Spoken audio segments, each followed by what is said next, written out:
नमस्कार, मैं रवि कुमार स्वागत करता हूं आपका पिनाका वॉइस के इस पॉडकास्ट पर। आज हम फिर से हाजिर हैं एक और विधानसभा पर बात करने के लिए। आज हम मेहम विधानसभा के चुनावी माहौल का जायजा लेंगे और हमारे विश्लेषणकर्ता आज हमें बताएंगे क्या वर्तमान स्थिति है मेहम पर बात करेंगे। तो चलिए शुरू करते हैं। सबसे पहले मैं स्वागत करना चाहूंगा सर आपका। जी, नमस्कार। जी, हमें दर्शकों की तरफ से सवाल मिले हैं और साथ में हमने कुछ सवालों का संकलन किया है जिस पर आज हम आपसे चर्चा करने जा रहे हैं। और उम्मीद करते हैं कि जो हमें दर्शकों के सवाल मिले हैं वो दर्शकों को उनके आंसर मिल पाएंगे आपके थ्रू। तो चलिए शुरू करते हैं सर। सबसे पहला सवाल है, मेहम विधानसभा क्षेत्र का राजनीतिक इतिहास क्या रहा है? पहले हम इस पर चर्चा कर लेते हैं एक बार। देखिए, महम विधानसभा क्षेत्र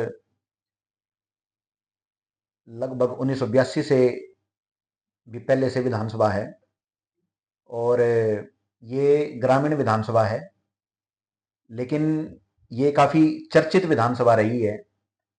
यहाँ से भारत के उप प्रधानमंत्री चौधरी देवीलाल जी 1982 और 1987 में 2 बार उन्होंने चुनाव लड़ा और वो जीत करके आए। जी। और उसके बाद यहाँ से 3 बार आनंद सिंह डांगी जी कांग्रेस से चुनाव जीत करके आए 2005, 2009 और 2014 में। और पिछली बार 2019 में यहाँ से निर्दलीय विधायक बलराज कुंडू चुनाव जीत करके आए। जी। तो अभी तक यहाँ बीजेपी पार्टी चुनाव नहीं जीत पाई है। उनके प्रत्याशी पिछली बार तीसरे नंबर पर रहे थे शमशेर खरकड़ा जी, जिसको बीजेपी ने प्रत्याशी बनाया था। और अब की बार उम्मीद वो लगाए हुए थे कि उनकी जो धर्मपत्नी है राधा अलावत जी, उनको कहीं ना कहीं वो टिकट दिला पाने में कामयाब होंगे। लेकिन बीजेपी ने कबड्डी खिलाड़ी दीपक हुड्डा पर विश्वास दिखाया है और उनको टिकट देने का कार्य किया है। और उनके विपक्ष में कांग्रेस पार्टी ने बलराम दांगी को यहाँ से टिकट देने का कार्य किया है। और अब जो हैं दोनों पार्टियां आमने सामने मैदान में हैं। जी, इस बार चुनाव में किन मुद्दों पर सबसे अधिक ध्यान दिया जा रहा है? देखिए, महम ग्रामीण विधानसभा है तो महम विधानसभा के मुद्दे भी अब की बार जो प्रदेश में बने हुए हैं वही मुद्दे हैं। और इनमें जो है किसानों से जुड़ा हुआ मुद्दा है, जो फसलों का न्यूनतम समर्थन मूल्य प्राप्त करने के लिए है। बेरोजगारी से संबंधित मुद्दा है कि युवाओं को ज़्यादा से ज़्यादा रोजगार के अवसर उपलब्ध हों और प्रदेश में खाली पड़ी हुई सरकारी नौकरियों में युवाओं की पक्की भर्ती हो सके। और अग्निवीर जो योजना है उसमें जो हरियाणा से युवा जाते हैं तो उनको 4 साल बाद वापसी का मुंह ना देखना पड़े। वो कहीं ना कहीं प्रदेश में डिपार्टमेंट में एडजस्ट हो जाएं, ये जी। भी एक मुद्दा है। और ग्रामीण क्षेत्र में वैसे तो बीजेपी ने अपने संकल्प पत्र में कहा है कि हमने हरियाणा के 68,000 गाँव में 24 घंटे बिजली देने का कार्य किया है। लेकिन अभी सभी गांव में 24 घंटे बिजली नहीं आ रही है। अभी 15 से 16 घंटे ही गांव में बिजली आ पाती है। तो इसको जितना आगे बढ़ाया जा सके, इसमें दोनों ही दल प्रमुख रूप से अपनी भूमिका का निर्वहन करने के लिए कहते हुए दिख रहे हैं। जी, क्षेत्र के मतदाताओं के लिए सबसे महत्वपूर्ण मुद्दे कौन से हैं इस बार? ये सभी मुद्दे ही क्षेत्र के मतदाताओं के मुद्दे हैं। इनमें महिला सुरक्षा, लड़कियों की शिक्षा और गांव में 24 घंटे बिजली और किसान की फसल का न्यूनतम समर्थन मूल्य और बेरोजगारी जो हैं वो हल्का वासियों के प्रमुख मुद्दे हमें दिखाई दे रहे हैं। जी, चुनाव प्रचार के दौरान उम्मीदवारों द्वारा किन रणनीतियों का उपयोग किया जा रहा है? चुनाव प्रचार के दौरान उम्मीदवारों के द्वारा अपना जिस प्रकार से वो चुनाव आयोग की प्रतिबद्धताओं को ध्यान में रखते हुए या जन लुभावन वादे करते हुए और और भी वो जिस किसी माध्यम का या साधनों का प्रयोग कर सकते हैं, जी। उनके माध्यम से चुनाव में जोर शोर से प्रचार प्रसार चल रहा है। ये काफ़ी इंटरेस्टिंग था कि जो आपने बोला जन लुभावन बात है। अक्सर यही देखा जाता है कि चुनाव प्रचार के दौरान अक्सर ये वादे किए जाते रहे हैं, लेकिन काम ग्राउंड पे जब देखा जाता है तो शायद ही बहुत कम ही देखने को मिलता है। चलिए नेक्स्ट सवाल पे देखते हैं। मेहम क्षेत्र में विकास की क्या स्थिति है और यह चुनावी मुद्दों को कैसे प्रभावित कर रहा है? देखिए, हमारे विश्लेषण के अनुसार महम क्षेत्र में विकास अभी अपनी गति से चल रहा है और आगे विकास होने की भी असीम संभावनाएं हैं। महम से लगभग महम में 3 से 4 हाईवेज का निर्माण कार्य अभी इस सरकार के द्वारा करवाया जा रहा है। महम से रोहतक रोड लगभग 6 लेन का हो चुका है। महम हिसार रोड लगभग वो 6 से 8 लेन का हो चुका है और 3 से 4 पुलों के निर्माण का कार्य भी यहाँ चल रहा है। ग्रामीण क्षेत्र होने से इसमें अभी भी और विकास की संभावनाएं होती हुई दिखाई दे रही हैं। अभी कोई बड़ी औद्योगिक इकाई शायद महम में हमें अभी नहीं दिखाई दे रही है, लेकिन आगे इसके आने की संभावना हमें दिखाई दे रही है। और अन्य अन्य जो भी विकास के कार्य जो गांव से संबंधित, ग्राम की गलियों से संबंधित, ग्राम पंचायतों से संबंधित वो हैं, तो इन सभी की आगे इसमें हल्के में विकास कार्य होने की संभावना है। जी। क्या जातिगत समीकरण मेहम चुनाव पर असर डाल सकते हैं? देखिए, कहीं ना कहीं जातिगत समीकरण चुनाव पर असर तो डालता है ही। और महम जो है ये ग्रामीण विधानसभा क्षेत्र है और इसमें भी जाट समाज की अच्छी खासी भूमिका है। और यहाँ से जो अभी तक विधायक चुन करके आए हैं वो इसी समाज से चुन करके आए हैं, तो इसीलिए ये कहीं ना कहीं एक बड़ा पहलू हमें दिखाई दे रहा है। जी। युवा और महिला मतदाता इस चुनाव में किस तरह की भूमिका निभा सकते हैं? युवा और महिला दोनों ही इस चुनाव में अपनी महत्वपूर्ण भूमिका में दिखाई दे रहे हैं।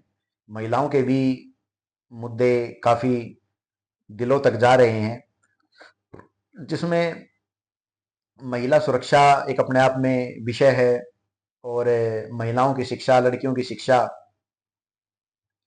गांव गांव में जो स्कूल हैं वो 12वीं तक हो जाएं, ये इस प्रकार के लोगों की अपनी बातें रहती ही हैं और इन पे ज़्यादा से ज़्यादा कार्य करने की आवश्यकता है भी। जी। और इन पे कार्य हुआ भी है प्रदेश में, ऐसा नहीं है कि इन पे कार्य ना हुआ हो।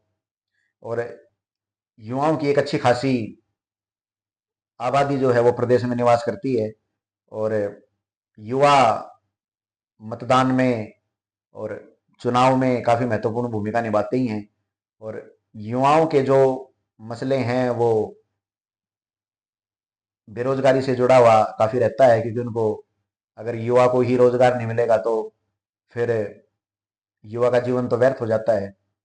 तो इसीलिए महिलाएं और युवा दोनों ही चुनाव में उनकी महत्वपूर्ण भूमिका बनती भी है और वो अपनी महत्वपूर्ण भूमिका निभाएंगे भी। जी। क्या पिछले चुनाव के बाद क्षेत्र में कोई बड़ा बदलाव हुआ है? पिछले चुनाव के बाद क्षेत्र में अगर हम जो है सड़क निर्माण से जुड़े हुए कार्य को देखें तो उसमें अच्छा खासा परिवर्तन है। और जो 2 लेन की सड़कें होती थी अब वो 6 लेन से 8 लेन की बनती हुई हमें दिखाई दे रही हैं, बनने लग रही हैं। उन पे कार्य चल रहा है, पुलों के निर्माण का कार्य चल रहा है, बिजली की क्षमता को बढ़ाया गया है। तो ये कार्य हमें अपने विश्लेषण में निकल करके आए हैं। जी। किसानों और ग्रामीण क्षेत्र से जुड़े मुद्दे इस बार चुनाव को कैसे प्रभावित कर सकते हैं? देखिए, किसानों से जुड़ा हुआ मुद्दा है कि फसलों का न्यूनतम समर्थन मूल्य प्राप्त हो। और अभी वैसे सरकार ने 24 फसलों का न्यूनतम समर्थन मूल्य देने का कार्य किया भी है। लेकिन अभी भी किसानों में रोष दिखाई दे रहा है। वो अपनी हर फसल का न्यूनतम समर्थन मूल्य प्राप्त करना चाहते हैं। तो इसीलिए ये मुद्दा जो है चुनाव में रहने ही वाला है। जी। विधानसभा क्षेत्र के प्रमुख विकास परियोजनाओं पर वर्तमान सरकार का प्रदर्शन कैसा रहा है? हमने जो अपने कुछ साथियों से बातचीत के आधार पर ये निष्कर्ष निकाला है, तो उसमें क्षेत्र में विकास की संभावनाएं अभी भी हैं। और पहले भी कुछ कार्य वहाँ चल ही रहे हैं जो कि हमने जिक्र किया ही है। सड़कों का कार्य है, बिजली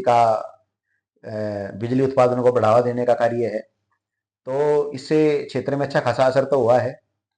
और अभी जो आगे भी कई सारे क्षेत्रों में, औद्योगिक क्षेत्र में, सड़क निर्माण क्षेत्र में और बिजली में और भी कार्य होना है। और स्कूल से संबंधित के जो ग्रामीण क्षेत्र के स्कूल हैं उनको गांव में ही 12वीं तक का कर दिया जाए, ये भी एक विषय है।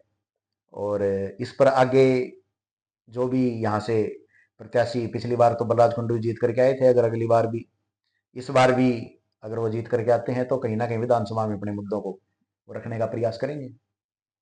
जी। क्या किसी भारी नेता या पार्टी का मुहिम चुनाव पर प्रभाव हो सकता है?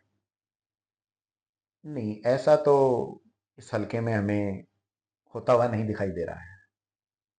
चलिए अगले सवाल पर बढ़ते हैं। इस बार के चुनाव में सोशल मीडिया और डिजिटल प्लेटफॉर्म्स की क्या भूमिका रहने वाली है?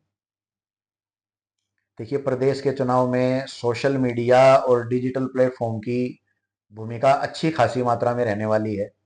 क्योंकि आज का जो समय है और आगे आने वाला जो समय है, वो उसमें जो है सोशल मीडिया और डिजिटल प्लेटफॉर्म अपनी महत्वपूर्ण भूमिका अदा कर रहा है।